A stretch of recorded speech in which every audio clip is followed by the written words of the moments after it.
মায়ের পেটে যখন থাকে এটা কি জীবিত থাকে না, মুক্ত থাকে? কিন্তু মায়ের পেটে যখন বাচ্চা হয় কোনো গ্যারান্টি কি আছে বাচ্চাটা পয়দা হবে? আমার কথা কি বোঝা গেছে? কিন্তু যে মানুষ পয়দা হয়েছে সে মানুষ যে মারা যাবে এটা কি নিশ্চিত নাকি নিশ্চিত না? মানে আপনার জন্মের কোনো নিশ্চয়তা নাই কিন্তু মৃত্যুর নিশ্চয়তা আছে, ঠিক কিনা? এই জন্য আল্লাহ পাক বলেছেন কি আগে মৃত্যু পরে জীবন। কিন্তু আমরা দুনিয়ার মধ্যে দেখি কোনটা, আগে জীবন পরে মৃত্যু। কথাটা কি ফ্যাক্টটা বুঝতে পেরেছেন? আল্লাহ কোনো কিছু ফের রাখেন নাই, ফের গুলো ভাঙিয়ে দেওয়ার জন্যই কথাগুলো কোরআনের মধ্যে বলেছেন।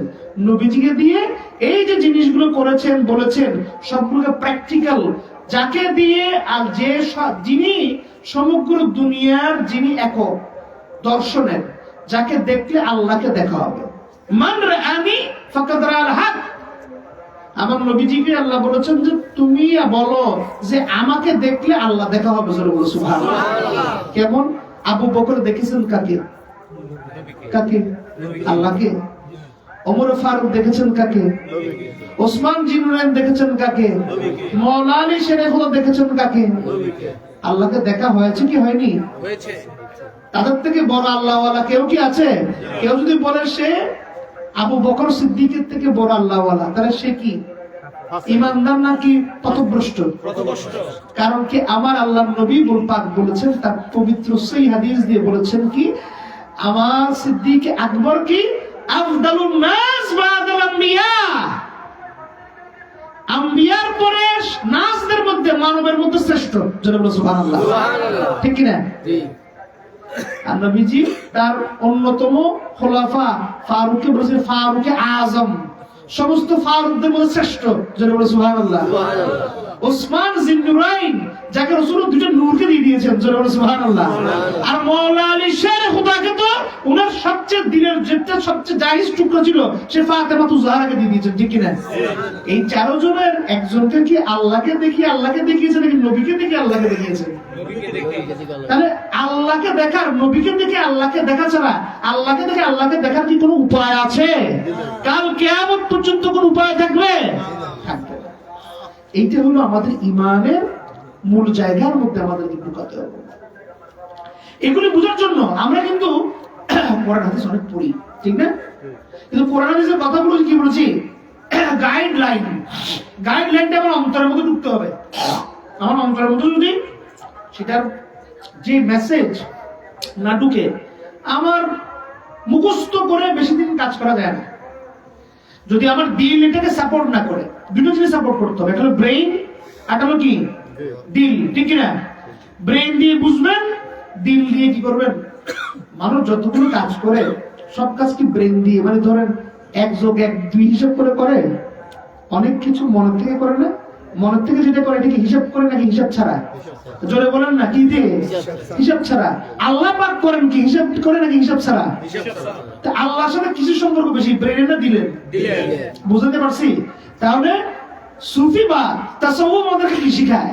তাসাউফ আমাদেরকে শিখায় আপনি ব্রেইন দিয়ে বুঝবেন কিন্তু ব্রেইনের সাথে দিলকে সমন্বয় করে কাজ করবেন। জোরে বলো সুবহানাল্লাহ। তাহলে আপনার সেই কাজের মধ্যে কি থাকবে? আমিত্ব থাকবে না। আপনার সেই কাজের মধ্যে হামবড়াই থাকবে না। বুঝুন তো, হামবড়া মানে বুঝুন আমিত্ব, আমি করা, ঠিক না? তখন কি তুমিতে থাকবে। তুমি কে? মহান রব্বুল আলামিন। জোরে বলো সুবহানাল্লাহ। এই শিক্ষা দীক্ষা আমাদের দিয়েছেন কে? আমার দয়াল নবী হুজুর পাক সাল্লাল্লাহু আলাইহি ওয়াসাল্লাম, যাকে দেখে সমস্ত খুলাফা রাশেদা, সমস্ত সাহাবায়ে কেরাম, আহলে বাইত রাসূল সকলে আল্লাহর উপরে না দেখি ঈমান এনেছেন। এমন মহান সত্তা যার এক কথার উপরেই আমরা সবাই বলে বেড়াচ্ছি কি লা ইলাহা ইল্লাল্লাহ, ঠিক কি না? আমাদের দেখার দরকার নেই। আমার নবী মুহাম্মদ রাসূলুল্লাহ সাল্লাল্লাহু আলাইহি ওয়াসাল্লাম বলছে এখানের মধ্যে ভুলের কোনো সুযোগ নাই, ঠিক কি না? কেউ যদি একটু চিন্তা করে যে না মুহাম্মদ রাসূলুল্লাহ উনিও তো মানুষ, উনি বলেছে ভুল তো হতে পারে, ঠিক কি না? তো ভুল তো হতে পারে, তাহলে তো ওনার মুখ দিয়েই পবিত্র কোরআন বেরোচ্ছে, ঠিক কি না? তাহলে কোরআনের 6666টি আয়াত যিনি বলেছেন, আগে আমার বিশ্বাস কার উপর রাখতে হবে 100 বার? যিনি বলেছেন তার উপর নাকি বলা কথার উপর? কোনটা? যিনি বলেছেন তার উপর যদি বিশ্বাস না থাকে বলা কথার উপর কি বিশ্বাস থাকবে? ওনার বলা কথাগুলো কি একটাকে ওনার বলেছেন কোরআন, একটাকে বলেছেন কি হাদিস। তাহলে একদম স্পেসিফিক, এখানে বুঝার কোনো আমি বেশি বুঝার কোনো সুযোগ নাই, কম বুঝার কোনো সুযোগ নাই। এই বুঝের উপরে আমাদের আশার নামই হলো না। তাহলে আমাদের আজকে দুঃখের জিনিস হলো কি, আমাদের বাংলাদেশের মধ্যে পরিবর্তিত পরিস্থিতির মধ্যে অনেকে আছে ভোলা বাড়িতে মাছ স্বীকার করে, ঠিক কিনা? ঠিক আছে না? আছে না? যে রাসূল পাক সাল্লাল্লাহু আলাইহি ওয়াসাল্লাম বলছেন যে রাসূল আমাদের নেতা, আস্তাগফিরুল্লাহ, কি ঠিক কিনা? আছে না? গাড়ি টাড়ির মধ্যে আগে এগুলো ছিল না, ইদানিং দেখা যাচ্ছে লেখা আছে। দেখেন আপনারা যে কথাগুলো, আমরা যে কথাগুলো বলছি, এই কথাগুলোর আফটার ইফেক্ট আমাদের বুঝতে হবে, ঠিক কিনা? আমি একটা কর্ম করলে সেই কর্মটা রেজাল্ট কি হবে এটা বুঝে আমাকে কর্ম করতে হবে না? আচ্ছা, আমি তাদের কথা মানলাম যে তুমি বললা লিডার, মানে লিডারশিপ, রাসূল পাককে দিয়ে লিডার ছিল, মানে লিডার উনি, রাসূল কথা তো লিডার, ঠিক কিনা? আমি তাদের কথাই মানলাম। আচ্ছা, আমি একটা কথা বলি, আদম নবী আপনার কি মুরব্বী, আপনার কি বাবা না? আদম নবী আমাদের আদি পিতাকে, সকল মুসলমান না সমস্ত ইনসানের পিতাকে আদম আলাইহিস সালাম, ঠিক না? আদি পিতা না? আপনার বাপের কি? তাহলে এখন আপনি যদি কালকে বলেন যে আমিও আদমের পোলা, তুমিও আদমের পোলা, আজকের থেকে তুমি আমার ভাই, এটাই চলবে? মারে বললেন যে তুমি আমার বোন, বউরে বললেন আপনি তুমি আমার বোন, এটা কি বলা যাবে? কোন অবস্থা বলা যাবে? কিন্তু আপনি তো যুক্তি দিয়ে বলতে পারবেন যে আদমের যদি আমিও পোলা হই, তুমি মাইয়া হতো, তুমি আমার বোন, তুমি যদি পোলা হও আমি তুমি পোলা হতো না, তুমি আমার ভাই, ঠিক না? ঠিক না? ভুল? তাহলে এই যুক্তি কোনোদিনও গ্রহণযোগ্য না। এই যুক্তি যে পরিকাশটা গ্রহণযোগ্য না। নবীজি, আরে বাবা, আচ্ছা শুনেন, মুসলমানরা আমরা সবাই কলমা কি পড়ি, তখন কি বললাম লা ইলাহা ইল্লাল্লাহ, তারপরে কি মুহাম্মাদুর রাসূলুল্লাহ, ঠিক আছে? তারা কলমাটা পুরোটাই তো কলমা, ঠিক কিনা? এখন দেখেন ইসলাম যখন গ্রহণ করে, একটা মানুষ যখন কনভার্টেড হয় তখন সে কি পড়ে? কলমা পড়ে না? লা ইলাহা ইল্লাল্লাহ মুহাম্মাদুর রাসূলুল্লাহ। আরে বাবা, কত বড় একটা সুন্দর কথা আল্লাহ পাক দিয়েছেন, তুমি বলো না কেন, তোমার মুখ দিয়ে মুসলমান এই কথা কেন বের হয় না যে মুহাম্মাদুর রাসূলুল্লাহ আমাদের কালবা, ঠিক কি না? ঠিক নাকি বল? তোমার মুখে জঘন্য কথা কেন বের হয় যে রাসূল আমাদের নেতা? এটা কোনো কথা হইলো? কোন দিন পরে তো আল্লাহর নেতা বানাইবে, ঠিক কি না? আল্লাহ সর্ব নেতা না, আপনি সর্বপরম নেতা, সমগ্র জগতের নেতা না? এই ধরনের আল্লাহ রাসূলকে যারা নিয়ে এই ধরনের তহমত, এই ধরনের ক্লারিফিকেশন করে, আল্লাহ পাক এই ধরনের ধোঁকাবাজ থেকে আমাদেরকে ঈমানকে হেফাজত করুন। কারণ কি? তাদের একটা গাইড, তাদের একটা শুনেন মাইজবানটা দরকার, শুধু সাথে কোনো রাজনীতির কোনো সম্পর্ক নেই। আমাদের সাথে সম্পর্ক কি নিয়ে? ধর্মনীতি কি নিয়ে? ধর্ম নিয়ে, আল্লাহ নিয়ে, রাসূল নিয়ে, ঠিক কি না? এই আল্লাহ রাসূলকে নিয়ে কোনো কম্প্রোমাইজের কোনো ব্যাপারে আমাদের কোনো সুযোগ নাই, ঠিক কি না? অনেকে আল্লাহ রাসূলের বিভিন্ন এগুলা খেয়ানত করে কি করতে চায়, তাদের পলিটিক্যাল গোল, মানে রাসূল নেতা, আমি নেতা, আমি রাসূলের পরবর্তী নেতা, এই ধরনের বিভিন্ন ধরনের প্রপাগান্ডা মানুষের মধ্যে চালিয়ে ইসলামকে ব্যয় করে মানুষের ব্রেনকে, মানুষের মগজকে দূরাই করে কেউ ভোট, কেউ কি, এগুলোর সাথে মাইজবান্ডারিদের কোনো সম্পর্ক নাই। আমার কথা কি বুঝতে পেরেছেন?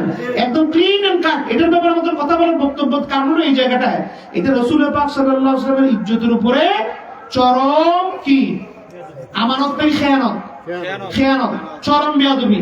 এই সমস্ত বেয়াদবি আমাদের কোনো অবস্থায় করা যাবে না। আমরা পীর মুর্শিদ ধরেছি কি জন্য? আমাদের যেন আদব থাকে। একটা শিক্ষকের যখন স্কুলের মধ্যে, এই যে এখন ডিসেম্বর মাস না বাবারা, জানুয়ারি মাসে প্রত্যেক স্কুলে কি দেয়? কি বই দেয়? পুরান বই, নতুন বই কে দেয়? সরকার দেয়। পয়সা নেয়? আরে বলে না কেন পয়সা নেয় না, ঠিক না? আমি একদম বুঝাচ্ছি, একদম সহজে বুঝাচ্ছি। সরকারের পয়সা না দিয়ে নিজের থেকে পয়সা দিয়ে ছাপাইয়া টাপাইয়া প্রত্যেকের ঘরে ঘরে ঘরে ঘরে কি ও বুঝে দিচ্ছে, ঠিক না? স্কুলে স্কুলে পৌঁছে দিচ্ছে। তাহলে এখন একদম কমন জিনিস চিন্তা করেন, কেন পীর মুর্শিদ ডাকছে? কেন শুধু কিতাব দিয়ে হয় না? এটা বুঝতে হবে। এটার সাথে আমি আগে আপনাদেরকে সাধারণটা বুঝাচ্ছি, এরপরে নবীর যুগে আমাদের জন্য সবচেয়ে উৎকৃষ্ট উদাহরণ কে? নবীজি, ঠিক কিনা? তারপরে সাহাবায়ে কেরাম, ঠিক কিনা? তাদের থেকে বেস্ট কোন উদাহরণ আছে দুনিয়ায়? কেউ যদি বলে তাদের থেকে বেস্ট, সে ফাসিক, কোনো সন্দেহ নেই, ঠিক কিনা? কারণ নবীজির কথা হাদিস, তোমার কথা হাদিস না, আমার কথা হাদিস না। কার কথা হাদিস? নবীজির কথা হাদিস। নবীজির আসহাবে রাসূলের কথা অনুযায়ী কি হয়? এটা আগে মানুষ পড়তো, বিক্ষিপ্ত ভাবে পড়তো, উনি এটাকে একটা স্ট্রাকচারাইজ করে, এটাকে একটা সুন্দরভাবে স্ট্রাকচার দিয়ে জামাতবদ্ধ হয়ে পড়ার পরে উনি একটা কথা উচ্চারণ করবেন পাক জবান দিয়ে, নিমাতুল বিদআত হাযিহি। আমি আজকে যে নতুন কাজ চালু করলাম এটা থেকে অতি উত্তম, সুবহানাল্লাহ। তার মানে এটার দ্বারা উনি এটাকে জায়েজ করিয়ে দিলেন, যে এই কথা দিয়ে জায়েজ করে দিলেন যে বেদাত মানে সবকিছু খারাপ নয়, এই তারাবির বেদাত কিন্তু বেদাতে হাসানা, জোরে বলো সুবহানাল্লাহ। উত্তম বেদাত, উত্তম ভালো কাজ, উত্তম নতুন কাজ, নতুন কাজ যত কিছু হয় সব কিছু কি খারাপ? এই যে বসে আছেন বিল্ডিং, আজকের থেকে 100 বছর আগে বাংলাদেশে এরকম রড সিমেন্টের বিল্ডিং ছিল? তখন সুরকির বিল্ডিং ছিল, একসময় তাও ছিল না, চনের চাউনি ঘর ছিল, টিনের চাউনি আসছে বেশি দিন হয় নাই। তাহলে এখন যে এটা করে আসছেন, এটা কি বিদআত না? কি বেদাত? হ্যাঁ বেদাত না? কি বলবো বলেন? রাসূলুল্লাহ পাকের যুগে তো উনি খেজুর পাতার এই ছাউনি দিয়ে মসজিদ করেছেন, নামাজ পড়েছেন। তো এখন কি খেজুর পাতার ছাউনি দিয়ে মসজিদ খুঁজে পাবেন? আমি মৌলবী যখন এই কথাটা বলবো বিদআতের সংজ্ঞার মধ্যে, তাহলে আমাকে এই কথাটাও বলতে হবে না যে রাসূলুল্লাহ পাক সাল্লাল্লাহু আলাইহি ওয়াসাল্লাম একদম তাহলে যে উৎকৃষ্ট মসজিদ হবে খেজুর পাতার ছাউনি দিয়ে। এখন তোমরা বিল্ডিং করে 3 তলা 4 তলা 5 তলা 6 তলা করে এসি টেসি লাগায়া টাকা এগুলো যে করতেছো, এগুলো কি নবীজি করেছেন? তাহলে তোমরা কি খারাপ কাজ করছো? না, নাউজুবিল্লাহ। এন্ড আউযুবিল্লাহ কি? আউযুবিল্লাহ হলো যে আমরা বর্তমান প্রেক্ষাপটে মানবিক টেকনোলজির উন্নয়নকে আমরা এই টেকনোলজি এটার মধ্যে রাসূলুল্লাহ পাকের হিকমত আছে। আমি একটা আয়াত কারিমা তেলাওয়াত করি যে রাব্বানা ওয়া বা'আসফিহিম রাসূলুম মিনহুম ইয়াতলু আলাইহিম আয়াতিকা ওয়া ইউআল্লিমুহুমুল কিতাব ওয়াল হিকমা ইন্নাকা আনতাল আজিজুল হাকীম। আমার নবীজি কি করবেন? অনেক কথা, একটা আয়াতের মধ্যে দেখবেন নবীজির সম্পর্কে কতগুলো কাজ। আর কিছু কিছু মানুষ বর্তমানে বলে আমার নবী নাকি কোনো কাজ ছিল না, নবী খালি মেসেঞ্জার, খালি একটা বই আল্লাহ দিয়েছে, বইটা নিয়ে গেছে, নাউজুবিল্লাহ। কিন্তু যে মেসেঞ্জার, যে মেসেজ, যে বইটা, সেই পবিত্র ফুরকান, এই কোরআনের মধ্যে আল্লাহ কি বলছে এটা আমাদের জানার দরকার আছে নাকি নাই? আছে। আল্লাহ বলছে রাব্বানা ওয়া বা'আসফিহিম রাসূলুম মিনহুম ইয়াতলু আলাইহিম আয়াতিকা। আমার নবী তোমাদের কি করবেন? তোমাদের মধ্য থেকে আমি একজন নবী প্রেরণ করেছি, যিনি করবেন কি এই কোরআনের আয়াত তোমাদেরকে আয়াত তেলাওয়াত করে শোনাবেন, ওয়া ইউআল্লিমুহুমুল কিতাব, এই কিতাবের জ্ঞান শিক্ষা দিবেন, ওয়াল হিকমা, এই যে হিকমা বলে যেটা বিজ্ঞান, জোরে বলো সুবহানাল্লাহ। এই যে বিজ্ঞান, এগুলো রাসূলুল্লাহ পাকের কি দয়া, কি রাসূলুল্লাহ পাকের দয়া। এখন কেউ যদি বলে যে মা ও এটা তো ইঞ্জিনিয়াররা বানাইছে, রাসূলুল্লাহ পাকের কি দয়া? তাহলে তো আবার বলতে আল্লাহ দয়া বলে কিছু নেই। বিল্ডিং তো আল্লাহ ইঞ্জিনিয়ার বানাইছে, আল্লাহ বানাইছে নাকি? বানাইছে? তাহলে যে অর্থ তুমি বলবো যে এটা রাসূলুল্লাহ পাকের দয়া না, রাসূলুল্লাহ পাকের নেক নজর আছে, কি আছে? কি আছে? রাহমাতুল লিল আলামিনের রউফুর রহিম কে, জিনার মুমিনদের জন্য যার সবসময় দয়া দ্রমন কষ্টে কি থাকে।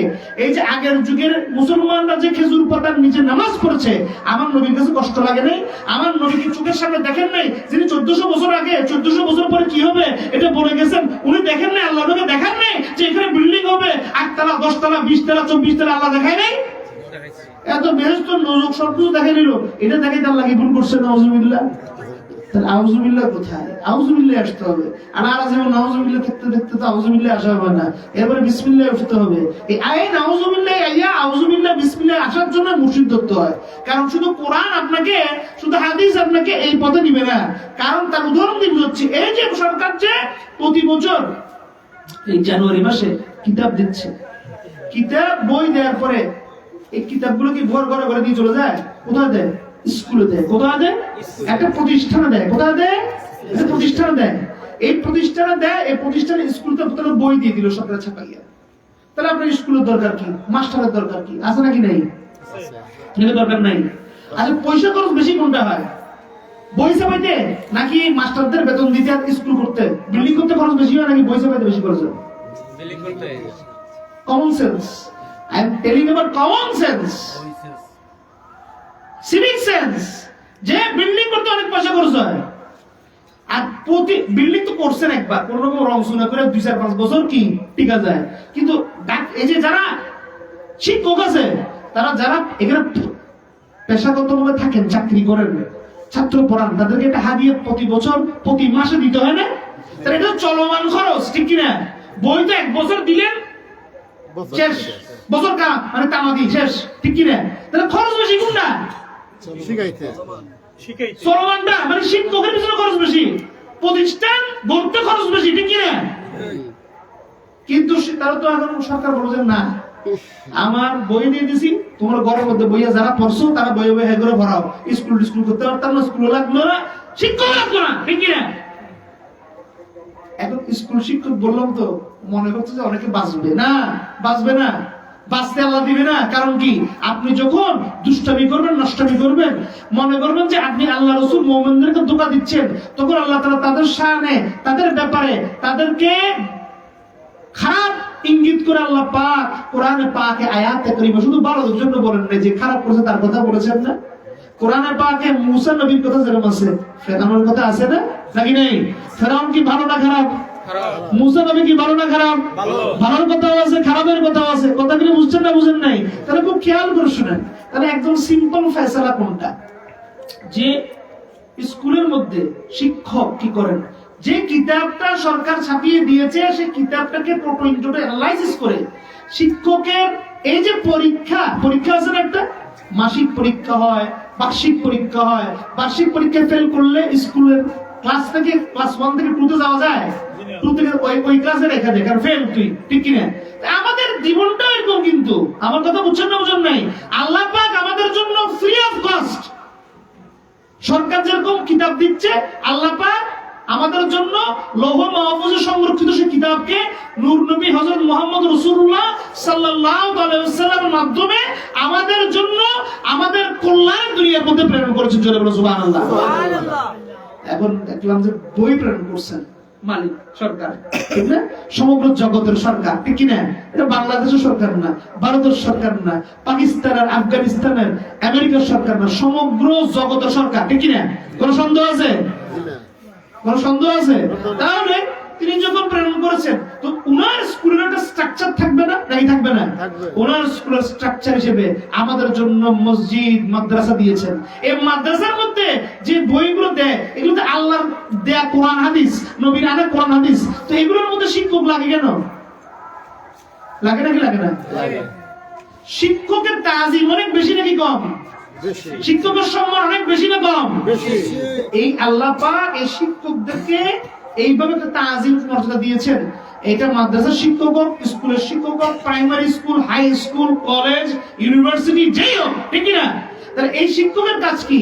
সরকার যে কিতাবটা দিয়েছে সেই কিতাবটাকে অ্যানালাইসিস করে ওই শিক্ষার্থী কিভাবে, তার আন্ডার যে স্টুডেন্ট, সে কিভাবে কাল কিয়ামতে, ওই যে বলেছে ইয়মা দেখো উদাসী, এই যে কি ডাকবে তোমাদের, ইমামের নামে তোমাদের ডাকবে। জোরে বলো সুবহানাল্লাহ। স্কুলের যখন পরীক্ষা, যখন ভাইবা নেয়, মানে মৌখিক পরীক্ষা যখন নেয়, তখন ওই স্কুলের মাস্টার লগে থাকে নাকি থাকে না? একটা থেকে ইন্টারনাল, একটা থেকে কি এক্সটার্নাল, কি একটা থেকে ইন্টারনাল, একটা থেকে এক্সটার্নাল। ইন্টারনাল ওই যে শিক্ষক তাকে পড়িয়েছে সে, আর এক্সটার্নাল অনেক সময় পরীক্ষার মধ্যে ভালো ছাত্র পরীক্ষার মধ্যে নার্ভাস হয়ে কি উল্টা বলে, তখন ইন্টারনাল তাকে সাপোর্ট করে, না স্যার এই ছেলেটা ভালো, ও সব সময় কি স্কুলে নিয়মিত এসেছে, লেখাপড়া করেছে, সে স্টাডি করেছে, চেষ্টা করেছে, এখন হয়তো নার্ভাসনেসের কারণে সে ভুল করছে, তখন কি করে এক্সটার্নাল ও ইন্টারনাল সুপারিশে তাই ছাত্রকে পাস করিয়ে দেয়। জোরে বলো সুবহানাল্লাহ। আমাদের অবস্থাটা বুঝতে পেরেছি? কারণ কি, কোরআন পাকে আল্লাহ বলছেন কি, ইন্না আরসালনাকা শাহিদা, আমার নবী সাক্ষী, ওয়া মুবাশশিরা, শুভ সংবাদদাতা, ওয়া নাযীরা, সতর্ককারী, ওয়া দাঈন ইলাল্লাহি বিইজনিহি ওয়া সিরাজাম মুনীরা, এবং আল্লাহর ইচ্ছায় আল্লাহর পক্ষ থেকে প্রেরিত উজ্জ্বল আলোকবর্তিকায়। জোরে বলো সুবহানাল্লাহ। আমার নবীজির এত গুণ, আমার যে নবীজির এত গুণ, সেই নবীজি তার গুণাগুণগুলো আমরা মক্কায় মদিনায় কেন যাই বাবা? কি বাবা বলে না কথা? মক্কা শরীফ মদিনা শরীফে কেন যাই? হজ করতে। তো মক্কা শরীফে হজ কেন করতে যাই? আল্লাহরে পাওয়ার লাগে, আল্লাহ রাসূলের পাওয়ার লাগে। তো আল্লাহ রাসূল কি বাংলাদেশে নাই? আপনাকে অলিপুরে নাই? আছে নাকি নেই? তো মক্কা মদিনা যাওয়ার দরকার নেই। আর কথা আসলে একটা প্রশ্ন আসে, মনের মধ্যে প্রশ্ন আসলে কি স্বাভাবিক না? যে আমার আল্লাহ রাসূল তো বাংলাদেশে ফতেপুর গ্রামের মধ্যে আছে, তাহলে আমি এত কষ্ট করে পাসপোর্ট, ভিসা, এত কিছু কইরা আমি ওখানে যাওয়ার দরকারটা কি? দরকার আছে নাকি নেই? আরে ওখানে যাচ্ছি, আমার মক্কা শরীফের মধ্যে আমার নবী পাকের ভেলাদতের জায়গা, ঠিক কি না? উনি এখানে পবিত্র জন্মগ্রহণ করেছেন, ঠিক না? আর আমার নবী পাক আরাম ফরমাচ্ছেন কোথায়? মদিনা শরীফে, ঠিক কি না? তাহলে মক্কায় ওনার জন্ম, মদিনায় ওনার আরামের জায়গা, ঠিক কি না?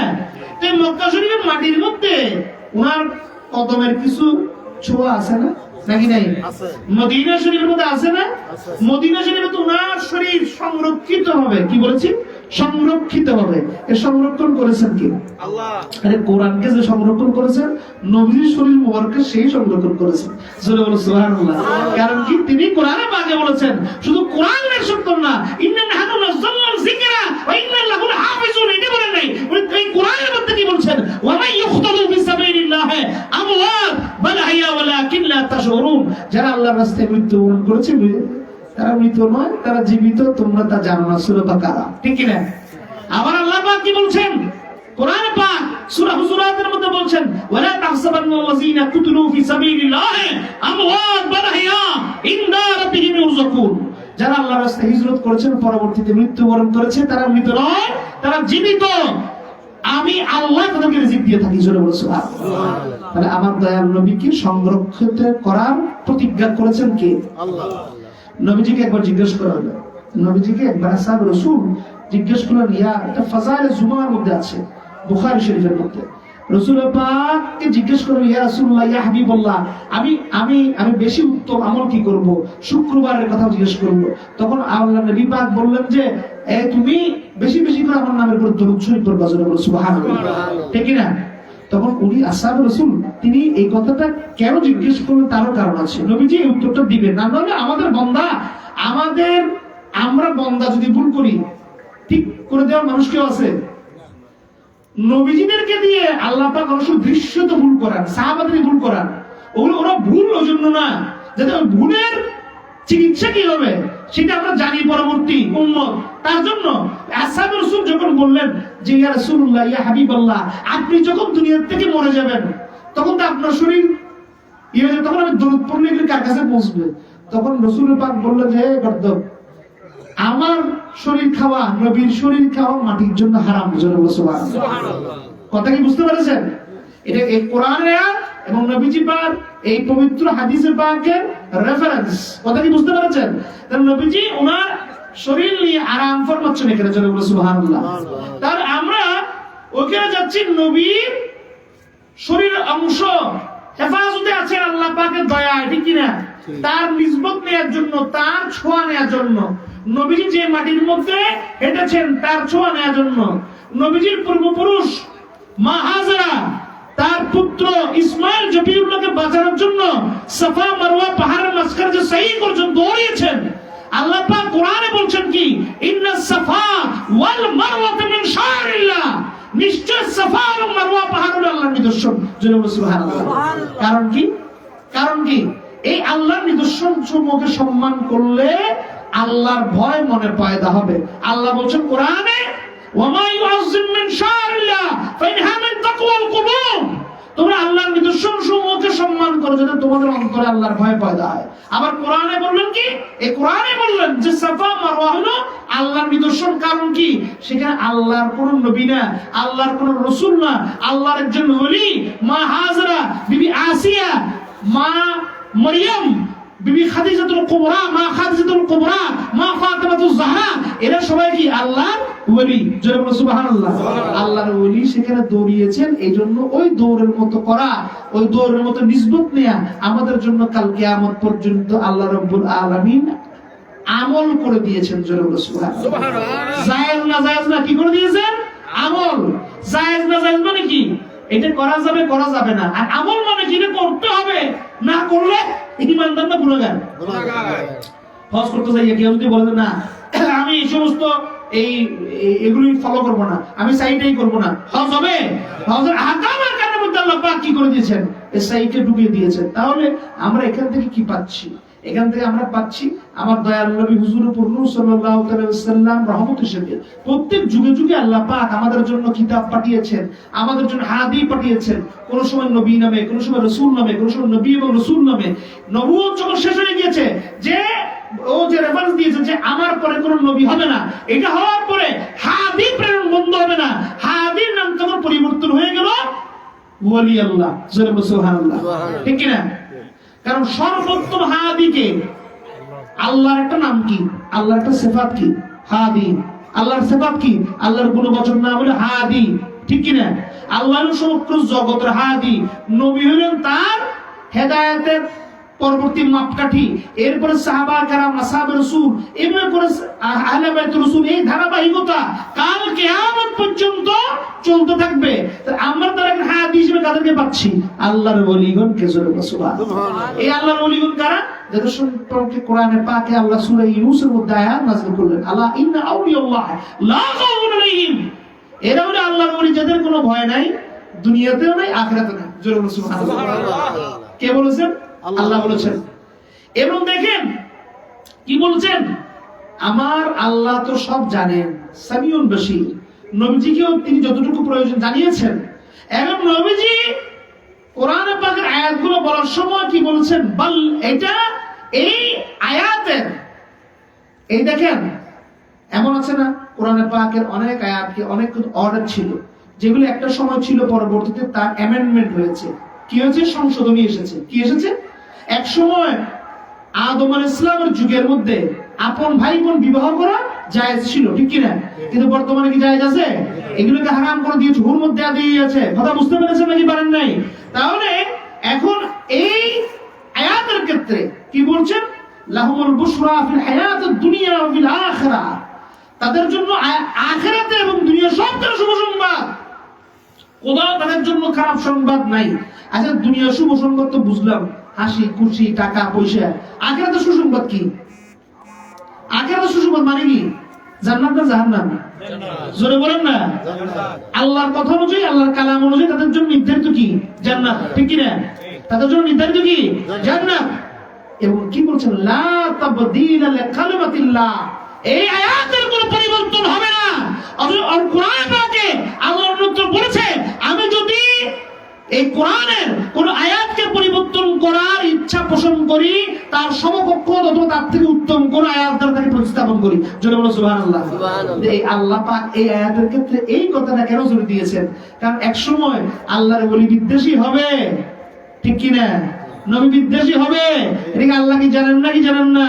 এইজন্য কি বলে দিয়েছেন? লা তাবদীলা লিকালিমাতিল্লাহ, আল্লাহর ওলিদের শানে যে উনাদের জন্য শুভ সংবাদ আখিরাতের দুনিয়ায়, এটার কোনো পরিবর্তন, আয়াতের কোনো পরিবর্তন হবে না।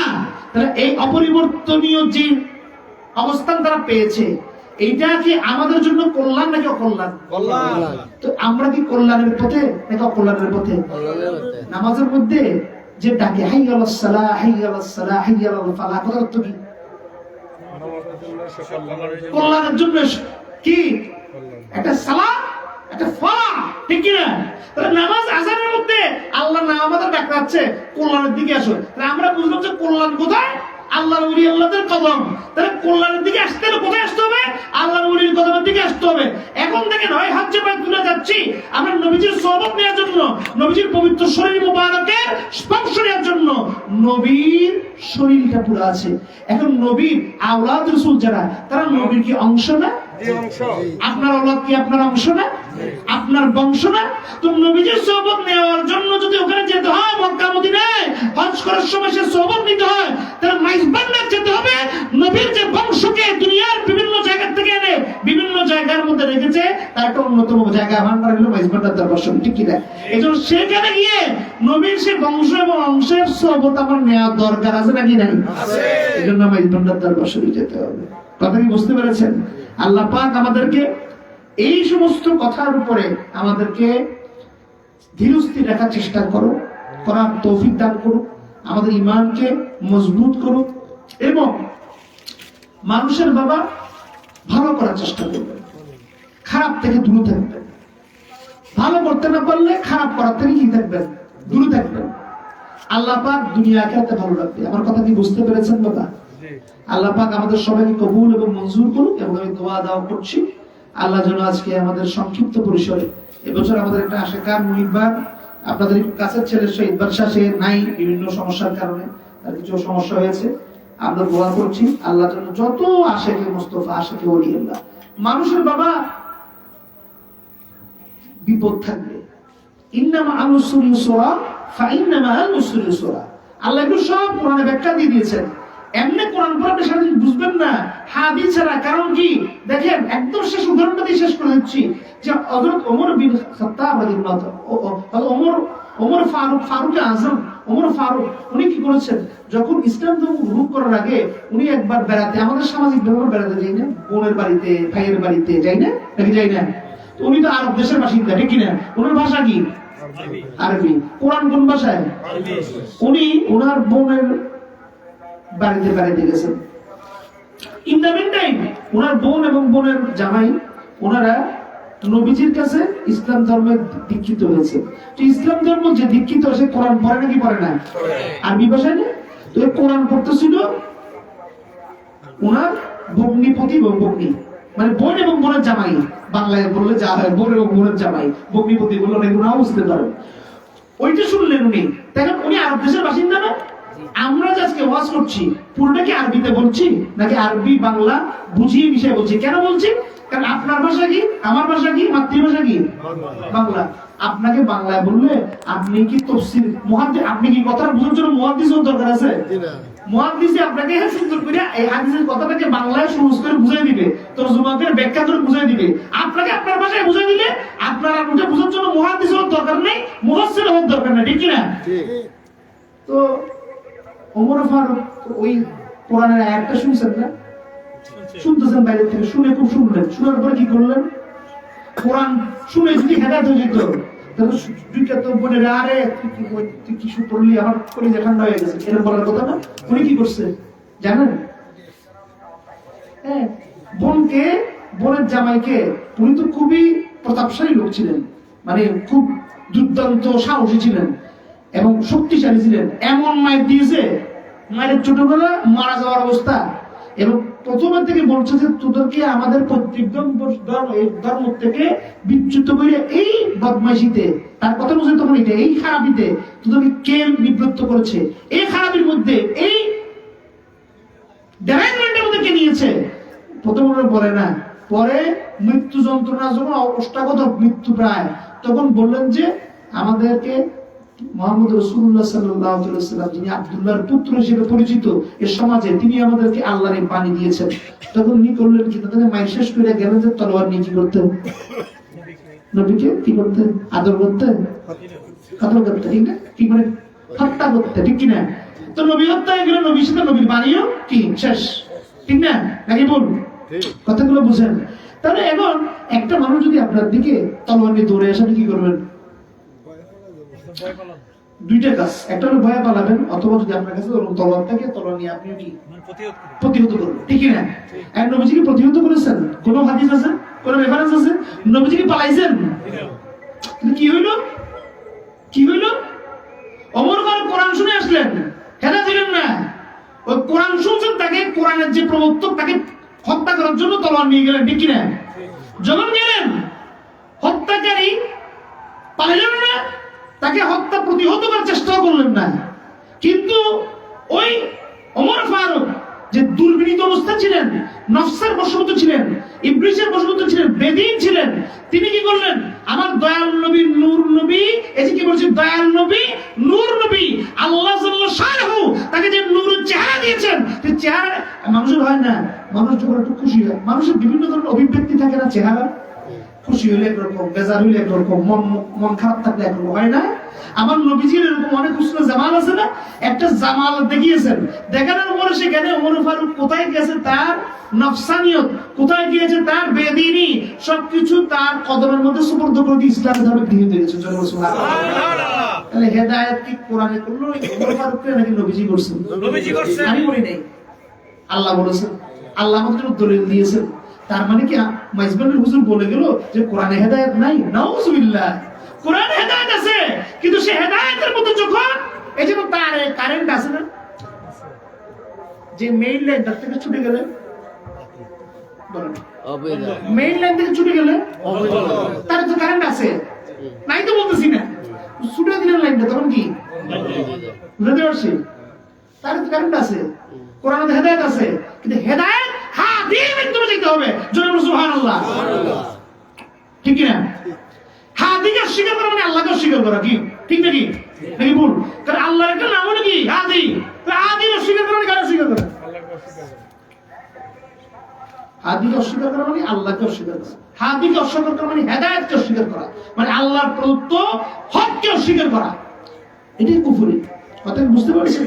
তাহলে আমাদেরকে সৎ হাদি মাধ্যমে আল্লাহ আমাদের যে হেদায়েতের গাইডলাইন দিয়েছে, সেই গাইডলাইনটিকে আমাদের লাইনের মাধ্যমে আমাদের অন্তরে প্রবেশ করার জন্য যে হিকমত আল্লাহ পাক দিয়েছেন নবীজির মাধ্যমে, নবীজির আসহাব রাসূলের মাধ্যমে, নবীজির আহলে বাইত রাসূলের মাধ্যমে, যে আহলে বাইত রাসূল সব বলে ফেলেছে আমি আসার আগে ঘন্টা 2 ঘন্টা বস করেছে আমার বাচ্চা, ঠিক আছে, যে পরিষ্কার করে দিয়েছেন কুল লা আসালুকুম আলাইহি আজরান ইল্লা আল-মাওয়াদ্দাতা ফিল কুরবা, আমি তোমাদের জন্য যা কিছু করেছি আমার নবী বলেন নাই, আল্লাহ বলতে বাধ্য করেছেন। আল্লাহ বলেন নবী বলেন, কারণ নবী নিজের বাচ্চাদের জন্য কিছু চায় না, নিজের উম্মতের জন্য খালি সারাক্ষণ উম্মত উম্মত উম্মত, ঠিক কি না? নিজের পোলাবের জন্য কিছু চায় না, আল্লাহ বাধ্য করলেন বলছেন কল আপনি বলেন। আল্লাহর জন্য বলতে বলছেন নবী আর না বলে পারে লা আসালুকুম আলাইহি আজরান ইল্লা আল-মাওয়াদ্দাতা ফিল কুরবা, আমি যা কিছু করেছি তার বিনিময়ে কিছুই চাই না, আমার যারা আহলে বাইত রাসূল, আমার যারা আওলাদ রাসূল তাদের প্রতি তুমি মহব্বত রাখো। সুবহানাল্লাহ। কথা কি বুঝতে পেরেছেন? আল্লাহ পাক আমাদের সকলকে দয়া রহমত দান করুন, আমাদের সবাইকে হিকমত দান করুন। আল্লাহ পাক আমরা যেন সুন্দরভাবে দিন দুনিয়া আখিরাতে চলতে পারি সেই তৌফিক দান করুন। এবং আমাদের মধ্যে থেকে যেন খারাপই বাবা মানুষ হিংসা করবেন না।